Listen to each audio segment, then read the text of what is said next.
Abra sua Bíblia, ou vai ser projetado aqui, no livro de Gênesis, capítulo 9. Então vai ser projetado, não precisa nem abrir.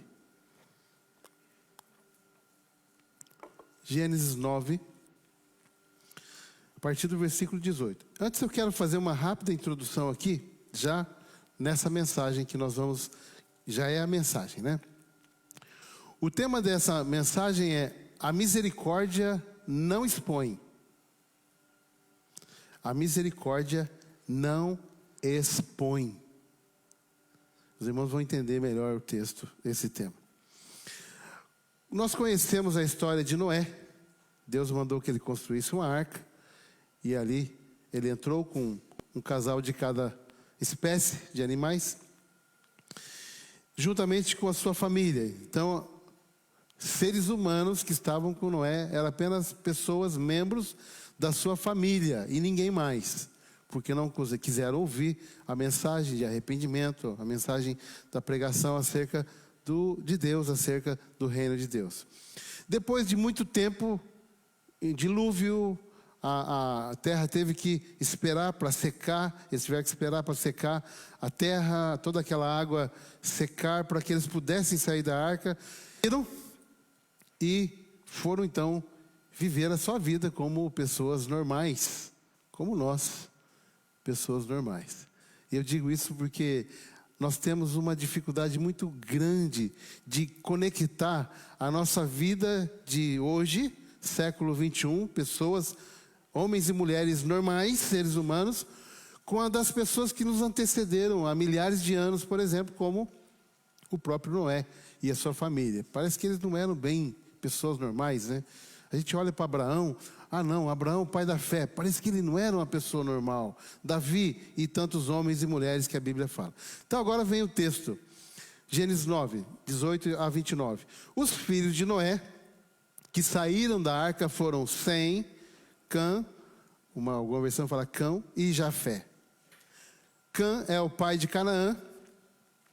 Esses foram os 3 filhos de Noé. A partir deles, toda a terra foi povoada. A partir de quem? Da família de Noé, toda a terra foi povoada.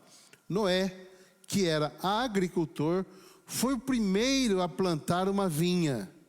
Quem foi o primeiro a plantar uma vinha? Noé.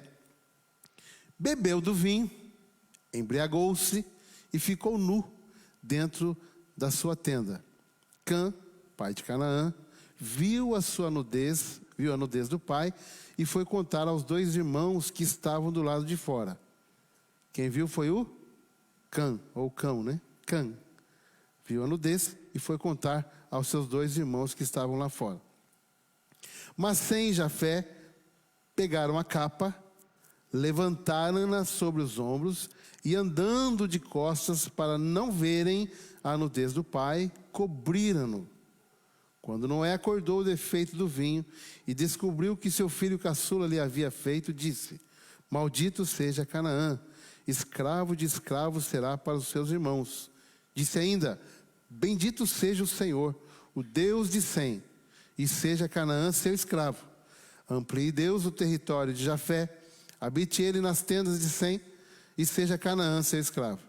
Depois do dilúvio, Noé viveu 350 anos, viveu ao todo 950 anos e morreu. Senhor, a tua palavra foi lida e já está sendo explanada. Portanto, confiamos na inspiração, na autoridade absoluta da tua palavra e te pedimos que fale conosco de uma forma poderosa, quebrando cadeias, quebrando paradigmas, quebrando, Senhor, complexos, quebrando traumas, quebrando o pecado que muitas vezes quer habitar dentro de nós, e que a tua vontade esteja reinando hoje e sempre em nós, para a tua honra e glória, em nome de Jesus. Amém. Irmãos, eu estava já há muito tempo que eu venho pensando nesse texto, e eu entendi que hoje era um momento oportuno para falar sobre esse texto que nós acabamos de ler. Noé, não sei se os irmãos perceberam, era um homem espiritual. Noé era um homem espiritual. E por que eu digo que Noé era um homem espiritual? capítulo 8 de Gênesis, a partir do 20, diz assim, depois que eles saíram da arca. Toda a narrativa aqui é depois que eles saíram da arca. Depois Noé construiu um altar dedicado ao Senhor. Quem constrói um altar ao Senhor que não é espiritual? Mesmo. Construiu um altar dedicado ao Senhor e tomando alguns animais e aves puros, ofereceu-os como holocausto, queimando-os sobre o altar. Quem oferece algo a Deus de coração no altar do Senhor, que não seja alguém espiritual? O Senhor sentiu o aroma agradável e disse a si mesmo. O Senhor sentiu o aroma agradável e disse a si mesmo. Ou seja, subiu o sacrifício de Noé como aroma suave. E disse, nunca mais amaldiçoarei a terra por causa do homem. Pois o seu coração é inteiramente inclinado para o mal desde a infância. E nunca mais destruirei todos os seres vivos como fiz desta vez. Naquele momento, naquele holocausto, Deus estabelece algo, uma promessa, não apenas para Noé e sua família, mas para toda a humanidade que viria após eles. E Deus fala assim, olha, o ser humano é um ser difícil, duro, inclinado para fazer o mal desde a infância. Você não precisa ensinar o bebezinho a falar não. Já fala não, né, Larissa? Está me ouvindo aí bem aí, né? Você não precisa ensinar aquilo que é ruim para o seu filho. Porque infelizmente ele vai ter a oportunidade e vai ser inclinado para aprender o que é mal, o que é ruim. Isso significa que eu e você estamos nesse mesmo nível humano. Então a promessa aqui, que é uma consequência, primeiramente, da vontade de Deus, do seu amor para com os homens e mulheres, mas também da atitude de Noé, que era um homem espiritual. Naquele sacrifício, Deus fala assim, eu nunca mais vou destruir a humanidade, como eu fiz aqui, com água, como aconteceu. Então eu quero dizer aqui que, mesmo as pessoas espirituais caem. Mesmo as pessoas espirituais erram. Mesmo as pessoas espirituais falam demais às vezes. Mesmo as pessoas espirituais ofendem às vezes. E praticam qualquer tipo de pecado ou obra da carne. Eu tenho uma frase comigo e eu quero compartilhar com vocês, Igreja do Senhor, noiva de Cristo. Não subestime o ser humano que há dentro de você. Quando eu digo ser humano, é aquele ser humano que está ali mortinho, porque você está em Cristo na cruz, mas ele está doidinho para reviver. Irmãos, isso vale para todos. Se eu achar que eu estou fora dessa, que eu estou acima de qualquer suspeita, que eu estou acima de qualquer possibilidade de errar, de pecar, de ferir você, de fazer algo que desagrade você e primeiramente a Deus, eu estou cego acerca de mim mesmo, acerca da minha humanidade. E quando eu esqueço que eu sou humano, eu estou esquecendo que Deus é Deus. Perceberam isso? Quando eu esqueço que eu sou ser humano, eu estou esquecendo que Deus é Deus, porque eu me elevo. E quando eu me elevo, eu quero me assentar no trono de Deus. Eu posso até não dizer, eu posso até não assumir isso, mas lá no fundo é isso que eu quero. Como aquele anjo lá de Isaías capítulo 14, Ezequiel também, que ele quis ser igual a Deus. Não quis nem ser superior, mas só o ser igual a Deus já foi demais. E Deus o lançou em direção da terra. Humilhou ele. Não era um homem espiritual. E a Bíblia diz aqui nesse texto que ele foi o primeiro a plantar uma vinha. E ele então, e a impressão que nós temos é que aconteceu tudo assim, né? Saímos da arca, fecha a porta, tranca ali, corre aqui, vamos plantar uma vinha, pronto, fiz um vinho, bebi, me embebedei e tudo. Não, é um processo, gente. A Bíblia não conta detalhes de muitas coisas, que às vezes dá a impressão que tudo aconteceu em frações de minutos ali, numa sequência rápida, e não é. Ele plantou uma vinha. E quem disse que ele já fez o vinho na primeira colheita? Pode até ser, mas eu acredito que não. Ele foi conhecendo. E então ele fez o vinho e ele bebeu. Noé errou. Eu poderia até tentar aliviar a barra dele, mas eu não preciso, porque Cristo morreu também por Noé. Eu não tenho essa capacidade e autoridade. Dizendo assim, olha, como ele foi o primeiro, então ele não sabia muito bem dos efeitos do vinho, né? Poderíamos ser simpáticos com ele? Até poderíamos. Mas a partir do primeiro gole, ele foi percebendo que alguma coisa estava acontecendo de errado. E ele continuou. Então não tem nem como, se eu quisesse, mas ele não precisa, porque o sacrifício de Cristo o justificou. Quando você e eu estivermos numa direção errada, o que nós precisamos fazer? Corrigir a nossa rota. Se você pegar o seu carro para ir lá para Lisboa, ou aqui para Palmela, e você sair no sentido de Faro, Algarve, pela Nacional N10 e vai, você vai chegar lá em Faro se você continuar. Mas em Lisboa, aqui, em Palmela, você não vai chegar. Você precisa parar. Nossa, já andei 200 quilômetros, estou errado. Então eu não vou seguir em frente, porque eu vou andar 300 e não vou chegar onde eu quero. Corrigir a minha rota. Percebe isso? Então ele não fez isso, ele continuou. E ele se embebedou de maneira tal que ele caiu lá na sua tenda e a Bíblia diz que ele estava nu.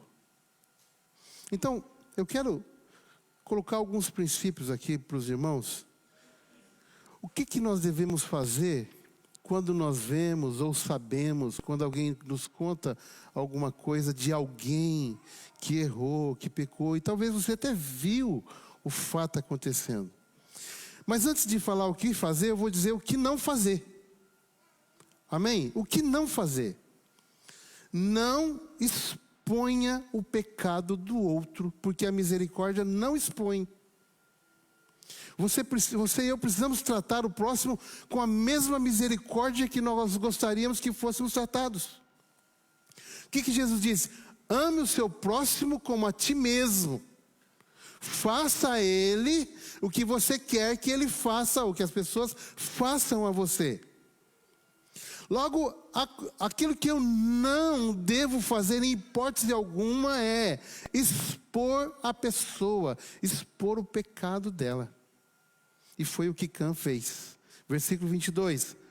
Cã, pai de Canaã, viu a nudez do pai e foi contar aos 2 irmãos que estavam do lado de fora. Cã era pai de Canaã. E depois, quando nós vemos Noé orando pelos seus filhos, ou nessa situação aí, ele amaldiçoou a posteridade de Cã. Ele nem fala que Cã seja amaldiçoado, mas que Canaã. Ou seja, percebe que uma atitude negativa nossa, pecaminosa e carnal, ela traz maldições sobre as nossas vidas e sobre as nossas famílias. Isso é inevitável, é a lei da semeadura. Gálatas capítulo 5, versículo 6, ou 6, 7. Porque tudo que o homem semear, certamente ceifará, colherá. Se eu semeio falta de misericórdia, é isso que eu vou colher. Se eu semeio injustiça, é isso que eu vou colher. Não há outro princípio para abater isso. Isso é um princípio do reino de Deus. Então Cã foi lá, viu a nudez. Não é? Estava errado? Estava errado. Estava errado. Mas mesmo que não havia lei ainda, porque Moisés ainda não tinha chegado, já havia um princípio. O princípio da honra ao pai. Lá o primeiro mandamento com promessa, lá em Êxodo capítulo 19. Honre o teu pai e a tua mãe, para que seus dias se prolonguem sobre a terra. A questão aqui não é só um princípio que tem validade na nossa família, mas a começar da nossa família. Porque se a nossa família está bem, nós vamos contribuir bem para a comunidade que nós fazemos parte. Se a nossa comunidade está bem, nós vamos contribuir bem para a sociedade que nós fazemos parte, para o país onde nós estamos vivendo, para os países em volta, para as missões espalhadas por aí. Nós precisamos estar bem a partir de casa. E esse é um princípio do respeito, o princípio do cuidado que nós devemos executar, primeiramente na nossa casa. Saber nos relacionar uns com os outros. Segundo, na comunidade que nós fazemos parte. E depois, no nosso trabalho, na nossa... tudo mais. Onde nós estivermos. Irmãos, Cã, ele viu a nudez. E a Bíblia diz que ele foi logo falar. Quem aqui que nunca pecou? Lembra do texto onde a mulher adúltera foi pega em adultério e os homens esperavam uma reação de Jesus totalmente contrário da que ele fez, da que ele teve. Ele faz, o que ele diz? Quem não tem pecado que atire a primeira pedra. Ponto. Não precisou falar mais nada. Sabe por quê? Porque todas aquelas pessoas que estavam com pedra na mão, desde o mais novo, desde a criança até o mais idoso, elas eram e são iguais a cada um de nós aqui, irmãos. Desculpa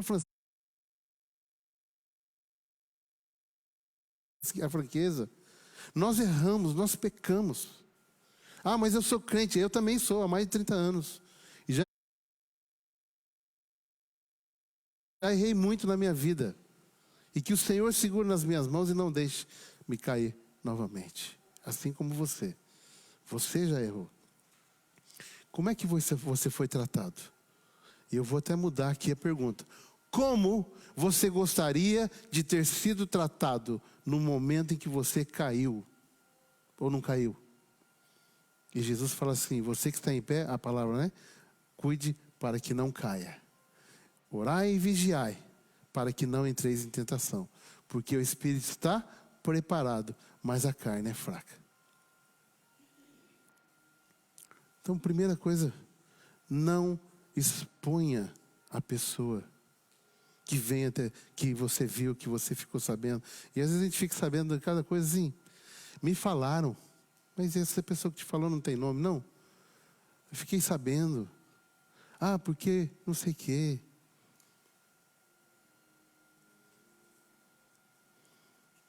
Eu vou citar uma situação aqui, e a pessoa está bem presente aqui, que é a Samela, minha filha. Semana alguém falou que a Samela, ficou sabendo que a Samela bebeu de cair. Foi tirar ela de onde ela estava carregada. A Samela há mais de 2 anos que ela não bebe nem refrigerante, nem sumo, nem nada. Estou certo, doutor?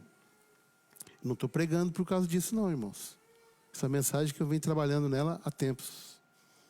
Eu não trago mensagem aqui para dar indireta a ninguém, não. E quem faz isso é carnal. É carnalidade. Subir aqui no púlpito para jogar indireto para alguma pessoa.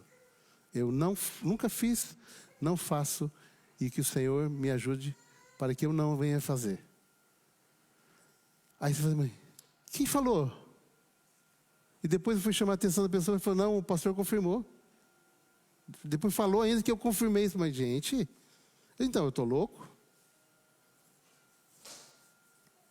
Então, se alguém ouvir essa besteira, a minha Sam está aqui, ó.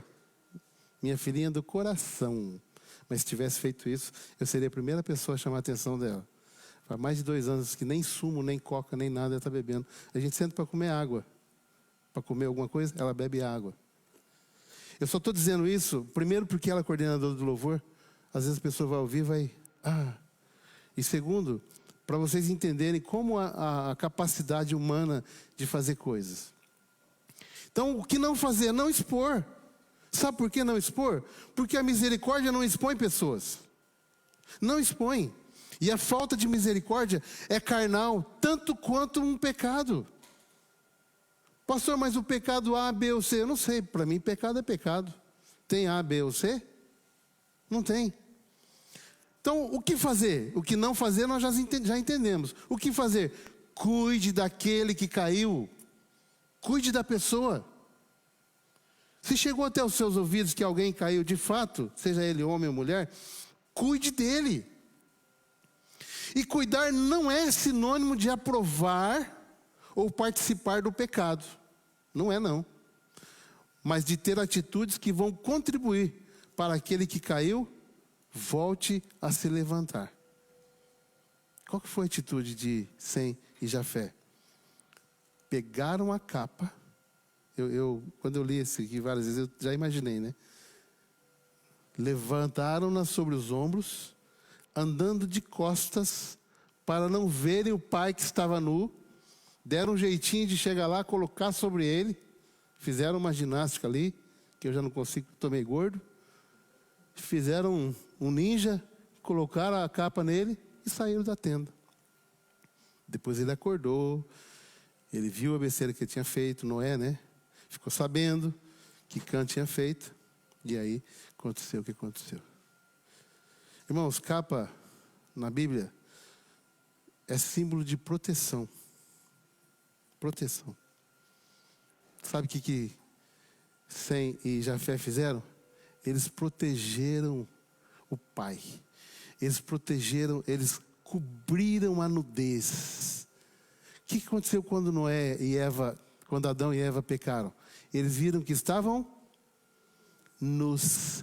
É assim que você e eu nos sentimos quando nós pecamos. Nós nos sentimos nus, fragilizados, envergonhados, culpados, e a gente precisa do quê?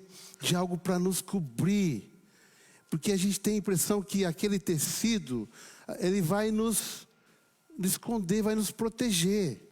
Então a capa, um dos sinônimos muito forte do sentido da capa na Bíblia, é essa cobertura que nós temos.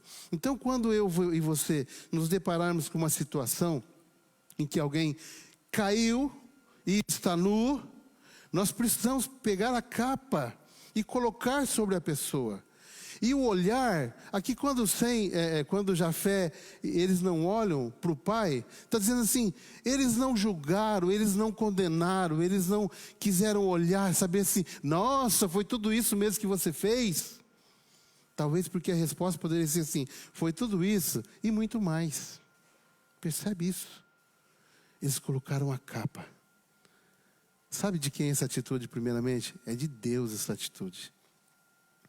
Deus foi lá em Adão e Eva, o casal ferido, machucado, se escondendo atrás das árvores com vergonha, se sentindo nus. E Deus faz o primeiro sacrifício que a Bíblia fala. Ele vai lá, sacrifica um animal que já é uma sombra de Jesus que viria, que seria sacrificado, pega a pele daquele animal e faz então uma veste para que eles pudessem estar vestindo e se sentindo mais confortáveis.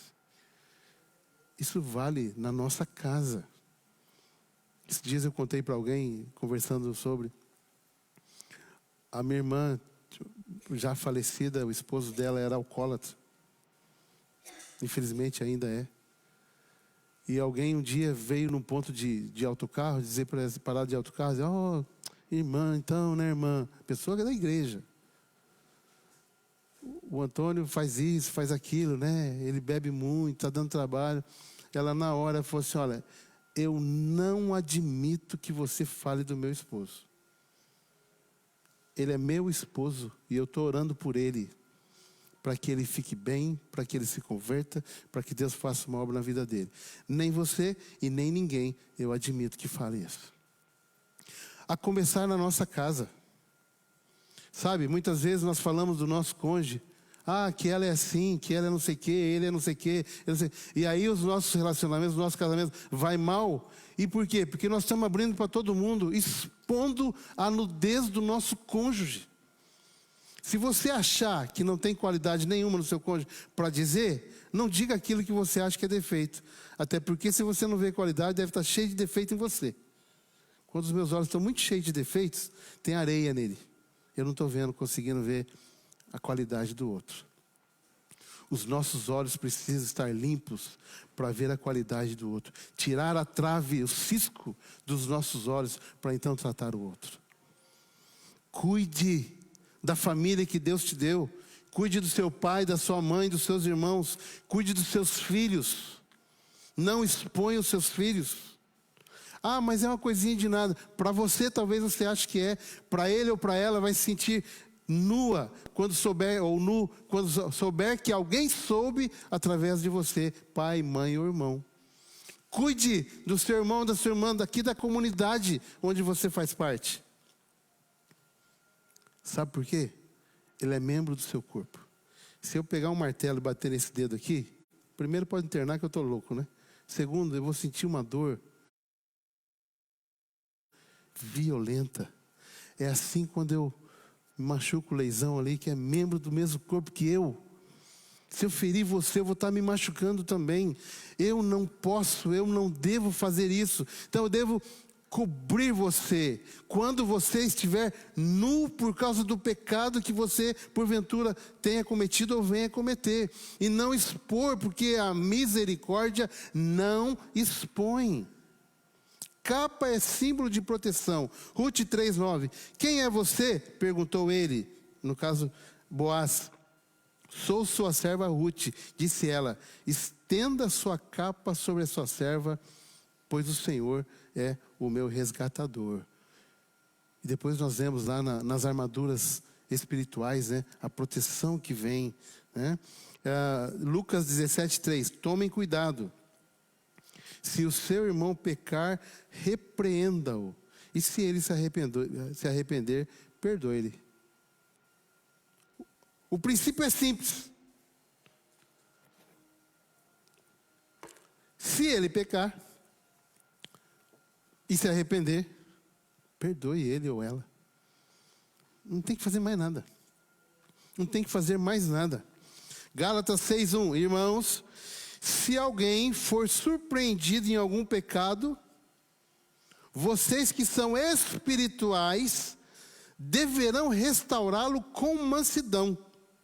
Cuide-se, porém, cada um, para que também não seja tentado. Olha esse texto, vamos... Tá aí no... Vamos ver esse texto com calma.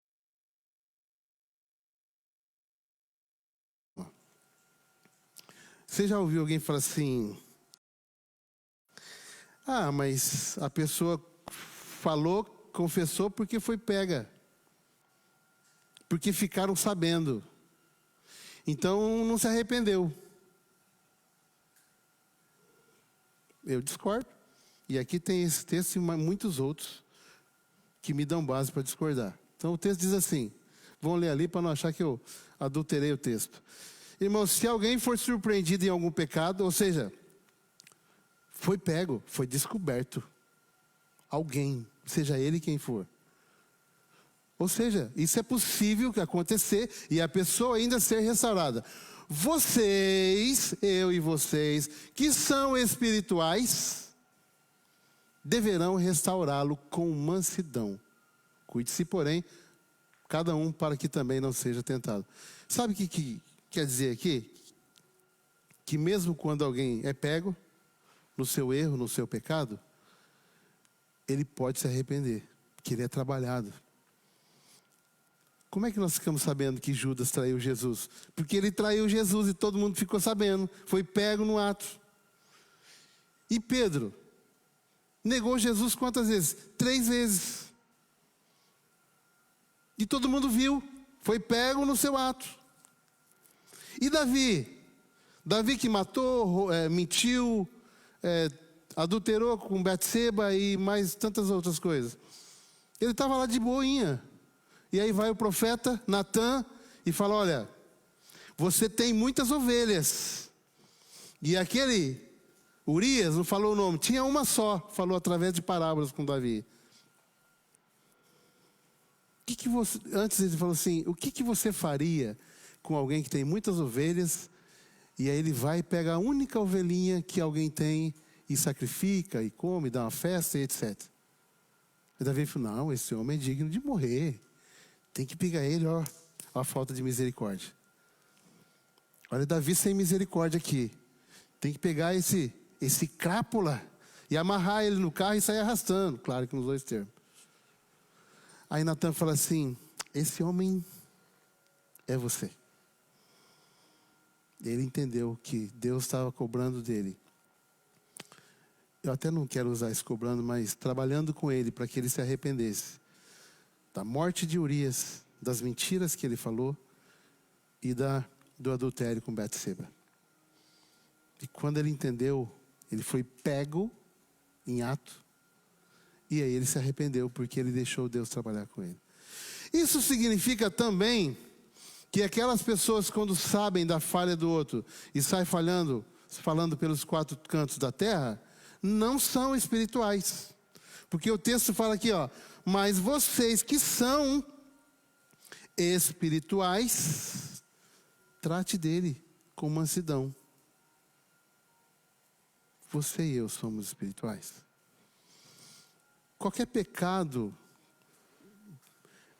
não tem como nós separarmos a palavra obras da carne com pecado, que é tudo igual, é pecado. A porfia é pecado, o adultério é pecado, a mentira, a glutonaria, a bebedeira ou bebedice, a ira, o orgulho e etc. É tudo pecado, tudo obra da carne. Então quando eu vejo alguém mentindo, que mentira parece que não é pecado, né? As pessoas mentem e ninguém fala assim, ó, fulano mentiu. Tem que chamar ele lá no conselho e colocar em disciplina. Falar mal da vida dos outros, espalhar intriga na igreja, ou na família, ou nos meios, parece que não é pecado. Mas a Bíblia fala assim que Deus odeia, abomina aquele que provoca contenda, que espalha contenda.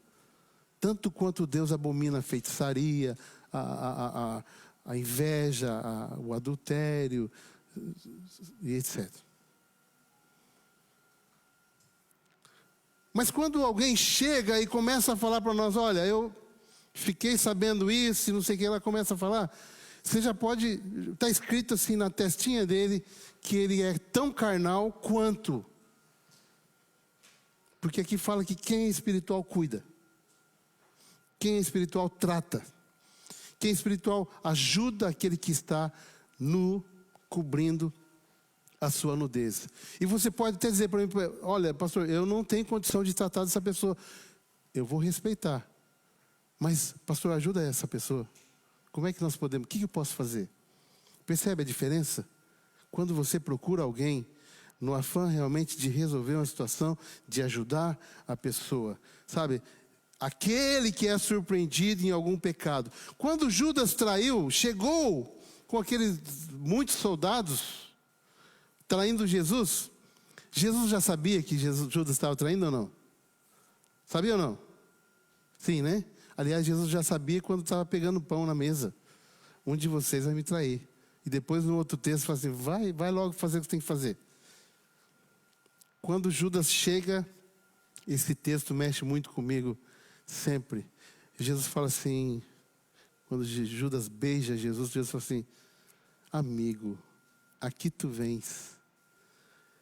Jesus já estava olhando para Judas e vendo um homem caído. Ele já tinha traído, já tinha vendido, já tinha recebido as suas moedas. Ele já tinha caído em pecado, ele já estava no chão, na lona. Assim como muitas vezes nós vemos as pessoas e achamos que para ela não tem mais solução, é a pior pessoa do universo. E às vezes nós tratamos a pessoa como se fosse nossa inimiga. Não é nosso inimigo aquele que cai, gente. Ele ou ela precisa de ajuda. E Judas tinha acompanhado Jesus por 3 anos. Judas tinha comido com Jesus por tanto tempo. Judas estava na última ceia, pegou pão com Jesus no mesmo prato que Jesus. E Jesus chega, depois de Judas trair, já tinha feito. Ele já estava com soldados ali. E Jesus olha para Judas e fala assim, amigo, aqui tu vens. Você fala assim, cara, eu sei o que você está fazendo. Eu sei o que você fez no verão passado, né? Eu sei que você pecou, eu sei que você me traiu, eu sei que você vendeu o Messias, o Salvador, o seu Salvador, por 30 moedas, eu sei disso. Mas quando Jesus olha para aquele homem caído, fala assim: amigo, aqui tu vem, está fazendo assim, olha, esquece o que aconteceu há algumas horas ou minutos atrás. Vem para mim, reconheça que você pecou e recomece a sua caminhada. É isso que Jesus está dizendo. Irmãos, aquelas pessoas que pecam contra você, ou contra outras pessoas, ou uma outra situação qualquer, que você e eu entendemos, segundo a palavra de Deus, que é pecado, ela não é nossa inimiga. A pessoa que parou de vir na igreja, se desviou, esse termo tão comum, não é? E muitas vezes se desvia mesmo do caminho do Senhor, ela não é a nossa inimiga. E mesmo quando ela fala mal da igreja, ela não é nossa inimiga. Pastor, mas está falando mal. Ela está caída. Está na carne. Tanto quanto outra pessoa que caiu. Tanto quanto. Mas ela não é nossa inimiga. Se você tiver a chance de estar com essa pessoa, trate-a com mansidão, com amor, com paciência, entendendo que ela precisa ser ajudada. Por último, Mateus 18, de 15 a 17. Diz assim: se o seu irmão pecar contra você, aqui está falando uma situação já direto, né, com você. Mas isso vale para qualquer situação de pecado. Ok? Qualquer uma. Se pecar contra você, vá, vamos ler ali, tá? E a sós com ele, então, ou seja, é você e ele, não tem mais ninguém aqui. Não tem mais ninguém, se o pecado for contra você. Mostre-lhe o erro. Se ele o ouvir, você ganhou o seu irmão. Olha que coisa mais linda. Olha, vamos supor, né, que tivesse acontecido, misericórdia. Olha, você errou por causa disso, tal.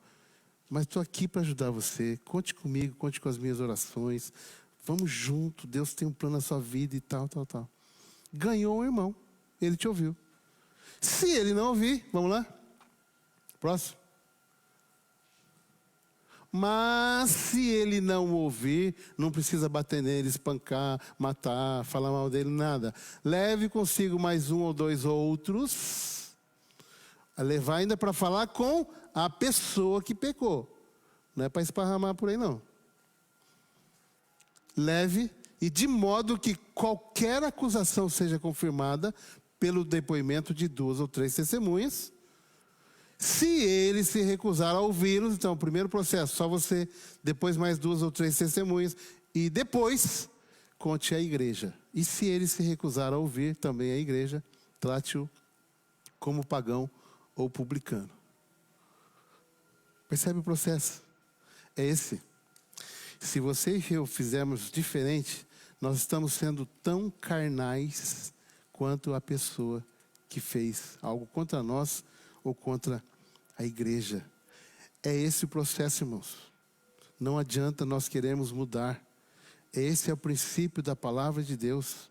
Sabe, ame o seu próximo como você quer ser amado por ele. Como você quer ser amado pelas pessoas. Trate a sua família como você quer ser tratado pelos membros da sua família. Trate a sua comunidade como você quer ser tratado por eles. E é verdade que nós não temos uma sintonia 100% com todas as pessoas. É claro que não. Por várias razões. Por várias razões. Não significa que eu não amo ou não devo amar todos vocês e vice-versa. Então eu quero ser amado por vocês sempre. E ser ajudado. E ser entendido por vocês. E se eu precisar, que vocês coloquem a capa sobre mim. Assim como eu tenho colocado e colocarei a capa sobre outras pessoas. Para esconder o erro. Para dizer assim, olha, não vamos contar para ninguém. Continua fazendo o que está fazendo. Não. Não. Mas para não expor a pessoa. Para não expor a situação. Para que ela seja tratada. Para que essa pessoa, homem ou mulher, seja acompanhada. Já conversei com pessoas diversas no Brasil aqui. Já conversei com adolescentes que às vezes chega para conversar com a gente assim. Você ouve assim, não tem nada de errado. Sabe o que eles têm? Uma culpa que foi colocada muitas vezes pelo pai. Você não pode fazer isso, você não pode fazer aquilo. Se você fizer, você vai para o inferno, porque Deus não se agrada, porque Deus não ama, porque não sei o que, porque não sei o que lá. O adolescente ele vai crescendo assim, meu Deus, será que se eu pisar assim, naquele quadradinho ali, eu vou para o céu? Então a gente vê o cara pisando assim, pulando os quadradinhos, a gente acha que ele é supersticioso. Não, ele está com medo de errar. De tanta pressão e opressão que pessoas colocam sobre ele, ou sobre ela. Mas quando chega até nós, então nós precisamos ter um olhar de misericórdia, de compaixão, para entender a cultura, por que aquela pessoa está vivendo assim, ajudá-la a ser restaurada na sua alma, no seu interior, a se sentir amada e cuidada. É essa a responsabilidade nossa. Então, se você tem uma situação de você na sua casa, você pode procurar alguém para conversar, mas alguém que vai ouvir você e vai manter sigilo daquilo que ouviu. Isso é um aconselhamento. A Bíblia fala em Colossenses, aconselhai-vos uns aos outros. Mas para você abrir o seu coração para alguém, você precisa conhecer essa pessoa e confiar nela, de que aquilo que você disser ali não vai sair dali. Certa vez alguém me procurou, estava com uma doença, isso lá no Brasil ainda. Olha, mas eu não quero que ninguém fique sabendo. Beleza. Se eu estiver doente, eu quero logo que vocês fiquem sabendo para orar por mim. Mas eu respeitei a pessoa, não quer que fique sabendo, beleza. Daqui a pouquinho, a igreja inteira sabendo. Mas como assim? Chamei a pessoa. Você pediu para eu não falar nada, né? Mas fulano tá... É que eu falei, mas é que eu falei, mas pera um pouquinho. Você me coloca até numa situação difícil, que você não quer que ninguém saiba, fala para mim. Aí a igreja inteira está sabendo, quem contou? Foi o pastor Laércio. Aconselhamento não é assim, não, irmãos. Não é assim. Eu indico, eu sugiro, eu oriento você. Se você tem uma questão, converse com alguém. Não tem necessariamente que ser eu, pastor. Embora eu e minha esposa, como falo de casais, nós somos pastores de casais. Mas talvez você pode não sentir à vontade, converse com outra pessoa. Mas conheça a pessoa, a idoneidade dela. Se ela é realmente alguém espiritual, se ela tem uma referência na igreja, na comunidade que ela participa há muito tempo. Não sai falando por aí, e não fale para 2, 3, 10 pessoas. Converse com 1 ou 2 pessoas no máximo, que você conhece, confia e sabe que pode te ajudar. E se alguém te procurar para falar de alguém, fala assim, olha, me desculpa, mas eu não ouço esse tipo de coisa. Eu não quero saber. O fulano de tal fez isso. Vamos conversar com ele? Porque a Bíblia fala, você já foi conversar com ele? Não, não fui não. É o texto que fala. Pega bem, passa de novo lá, Isabela. Esse último versículo, por favor. O texto já anota aí na sua cabeça, na sua agenda. Esse texto aí, fala então, que é para você ir conversar com ele. Você já foi? Não, então você já está errando. Você está sendo tão carnal quanto ele, ou ela. Mas o filho não ouviu. Então, vamos eu e você agora lá, então, já que você está me falando, e vamos ouvir essa pessoa. Aí vai. Não, eu não vou não. Então, você não devia nem estar me falando. Porque se você não quer tratar da situação, você quer o quê? Esparramar? Você quer provocar contenda no meio da família, na igreja, onde você passa? É esse texto aí, de Mateus capítulo 18, de 15 a 19. Se não der certo, traga para o pastor. Aí o pastor vai acompanhar a situação. E se não der certo, vamos colocar para a igreja. E se não der certo, aí nós vamos ter que excluir até a pessoa. Foi isso que Paulo fala lá em Coríntios. Fala, tem gente aí no meio de vocês que está dormindo com a própria mãe, com a mãe não, com a esposa do pai. A madrasta. Horrível. Uma igreja cheia de dons. Igreja carnal.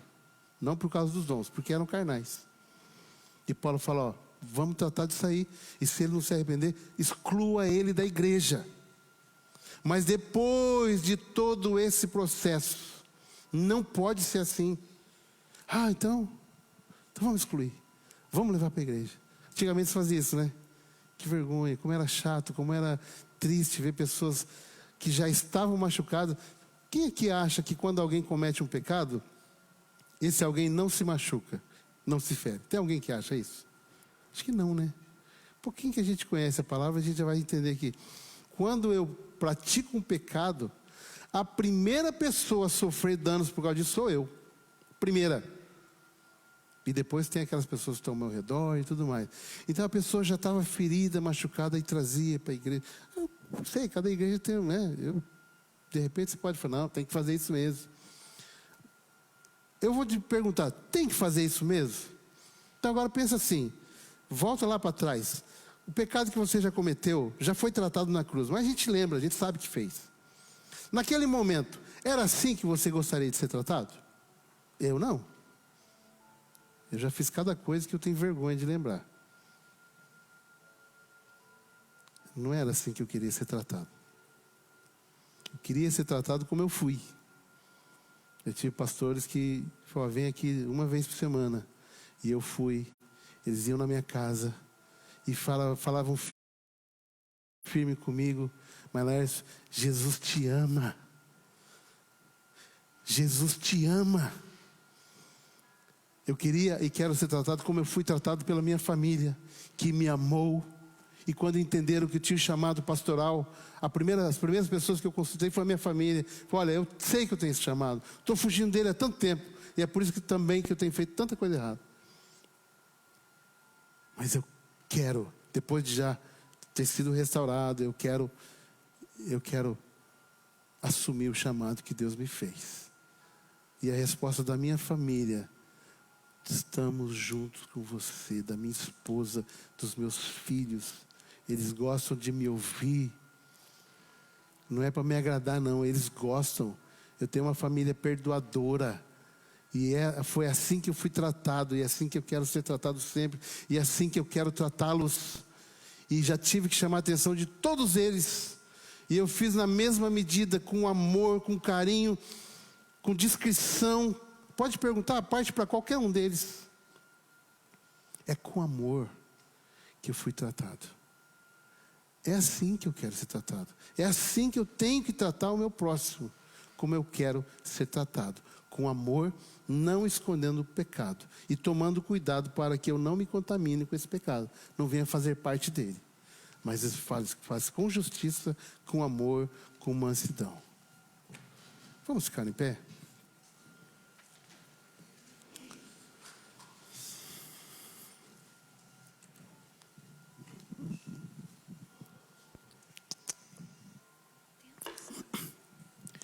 Eu não sei se você já tinha entendido até então, mas se você não tinha entendido ou não sabia, presta atenção todos aqui, ó.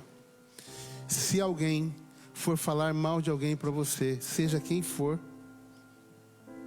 a gente sabe quando é falar mal e quando a pessoa quer tratar. Se ela quer tratar, ela vai seguir aqui essa ordem. Se alguém falar mal para você de alguém, você pode falar, olha, por favor, fecha a sua boca, que eu não quero ouvir você. Que se eu ouvir, eu vou estar pecando junto com você, que está cometendo um pecado nesse momento. Percebe? Quando alguém fala mal de outro, está cometendo um pecado. Eu não quero ouvir você, a menos que você me autorize pegar isso aqui e levar para o pastor, quem quer que seja, para tratar disso. Eu tenho que falar nomes aí.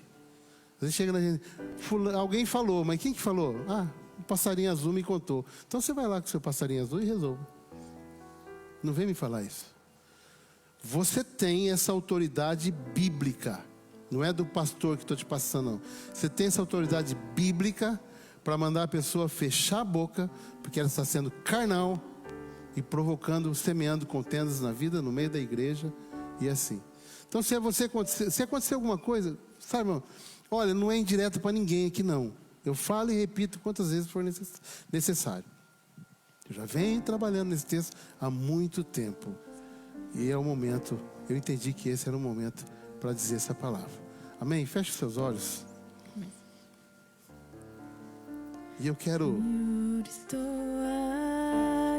dizer a você que se você, com os olhos fechados,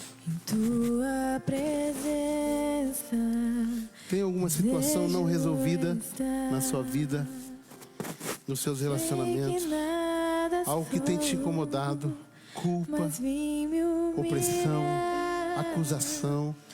Jesus quer libertar você hoje. Não precisa vir aqui na frente. Eu não vou pedir para você vir aqui na frente. Mas onde você está, não vou nem olhar para você agora. Todos com os olhos fechados. Coloque a mão no seu coração. Coloque a mão no seu coração. Diga, Senhor, está aqui, ó. Realmente está me incomodando. Realmente eu fiz isso. E se você quiser depois procurar-me como pastor da igreja para conversar com você, para te ajudar, eu estou à sua disposição. Mas coloca isso diante de Deus. Me humilhar, preciso de ti, vem me restaurar.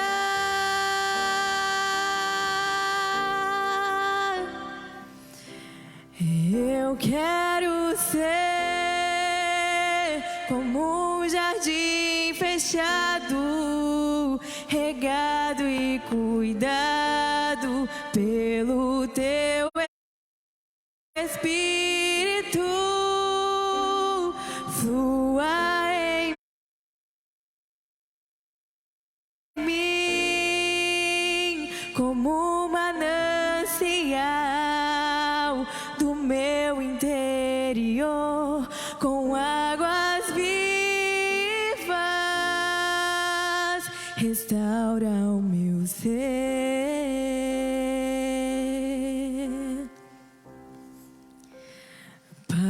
Teu louvor. Pai, em nome de Jesus, nós entendemos que somos frágeis e, ó Deus, estamos em pé porque o Senhor tem nos segurado. Não temos mérito algum pelas orações que fazemos, ou pelos jejuns que fazemos, ou pelos dízimos e ofertas que entregamos. Isso, Senhor, não nos segura, não nos mantém em pé, mas nós reconhecemos que é apenas a Tua misericórdia que não expõe, a Tua misericórdia que protege, a Tua misericórdia que nos faz levantar e que nos mantém em pé. É isso, Senhor, é a Tua misericórdia, resultado da Tua graça, aquilo que nós não merecemos, mas o Senhor nos levantou, o Senhor nos mantém em pé.